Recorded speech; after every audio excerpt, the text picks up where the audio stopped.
No dia 30 de julho de 2025, o mundo acordou em alerta. Terremotos, tsunamis e até mesmo erupções vulcânicas deixaram várias pessoas ao redor do mundo se perguntando o que estaria acontecendo. Tudo iniciou no mesmo lugar, no extremo leste da Rússia, mais especificamente na região da Península de Kamchatka, e acabou se estendendo até as regiões dos Estados Unidos e Japão. No vídeo de hoje, você vai entender o que realmente aconteceu e como um terremoto originário de uma região inabitada na Rússia pôde percorrer tanto ao redor do mundo. Com a magnitude de 8,8 pontos, esse terremoto já entrou logo como o sexto mais forte desde que começamos a realizar as medições. Muitas pessoas chegaram até mesmo a compará-lo ao terremoto de 2011 no Japão. Contudo, naquela ocasião, o terremoto foi ainda mais forte, atingindo a magnitude de 9,1. Entretanto, essa magnitude de 8,8 pode vir a aumentar ainda mais, pois, conforme explica a professora de geofísica Lori Dengler, não ficaria surpresa se nas próximas semanas ele acabasse se tornando um pouco maior. Isso se deve ao simples fato de que grandes terremotos são muito mais difíceis de determinar do que os menores, porque produzem muita energia. Será que ele conseguirá ultrapassar os 9,1 do terremoto do Japão? Vale lembrar que em 2011 o terremoto do Japão trouxe consequências desastrosas ao país, colapsando a usina nuclear de Fukushima e ocasionando a morte de mais de 18 mil pessoas. Até o momento, nenhuma vítima do terremoto foi registrada. No entanto, é necessário que algo seja explicado desde o princípio. Apesar do susto do terremoto ter disparado alerta de tsunamis em outros 5 países, e até mesmo dele ter causado a erupção de um vulcão, trata-se de um evento comum, principalmente para a região. A península de Kamchatka está localizada no que chamamos de Círculo de Fogo do Pacífico, sendo este justamente o local do planeta em que há mais atividades sísmicas e vulcânicas. Isto faz desta região o local mais provável para se iniciar terremotos e erupções vulcânicas. Nos anos 50, exatamente neste mesmo local, já havia sido registrado um terremoto com 9 de magnitude, ou seja, a sexta e a quinta posição dos maiores terremotos já registrados no mundo. Todos são na península de Kamchatka. Mas o que pode causar um terremoto tão potente assim? Para entendermos a origem dos terremotos, primeiro precisamos ter em mente que a crosta terrestre é composta por grandes blocos, os quais nós chamamos de placas tectônicas. Essas placas se movimentam constantemente, flutuando sobre o manto terrestre. Quando elas se aproximam, podem convergir ou divergir. Quando essas placas convergem, ou seja, quando uma placa afunda sob a outra, nós chamamos esse movimento de subducção.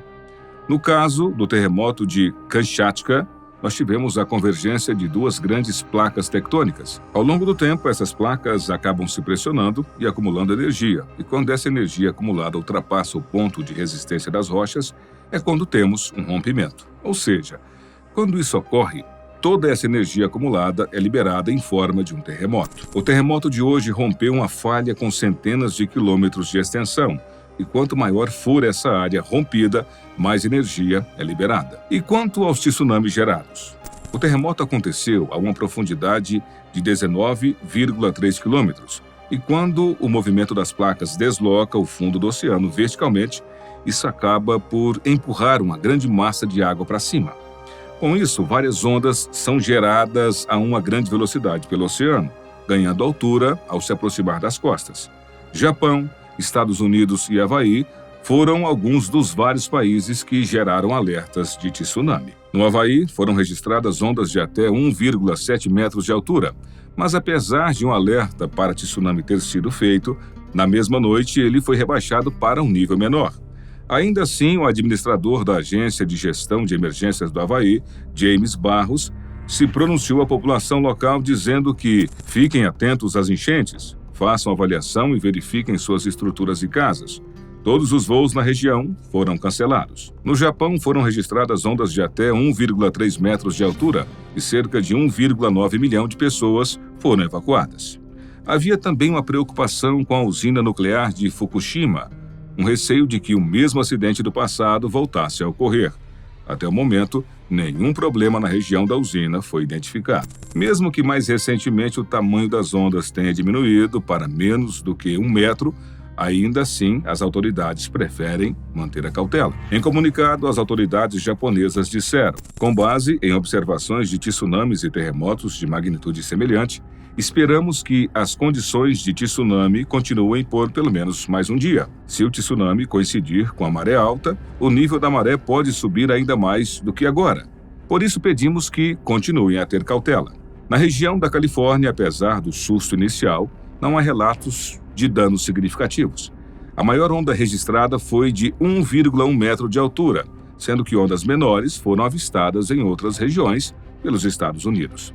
Além de tremores e dos tsunamis, nós também tivemos o registro de erupções vulcânicas na região. E sim, elas também já eram esperadas. Com seus quase 5.000 metros de altura, o vulcão Klyuchevskoy entrou em erupção pouco depois dos tremores. Em nota, o Serviço Geofísico da Rússia disse: o Klyuchevskoy está em erupção neste momento. Observa-se lava incandescente descendo pela encosta oeste, um potente brilho acima do vulcão e explosões. A erupção dele não foi uma surpresa para os especialistas, justamente pelo fato de que ele faz parte dos vulcões ativos na península de Kamchatka, além, é claro, da região em que o vulcão se encontrar ser desabitada. No momento, a maior preocupação das autoridades está relacionada à nuvem de cinzas que o vulcão expeliu, pois ainda não está claro se elas irão representar algum risco para as comunidades vizinhas. Tremores, tsunamis e erupções vulcânicas.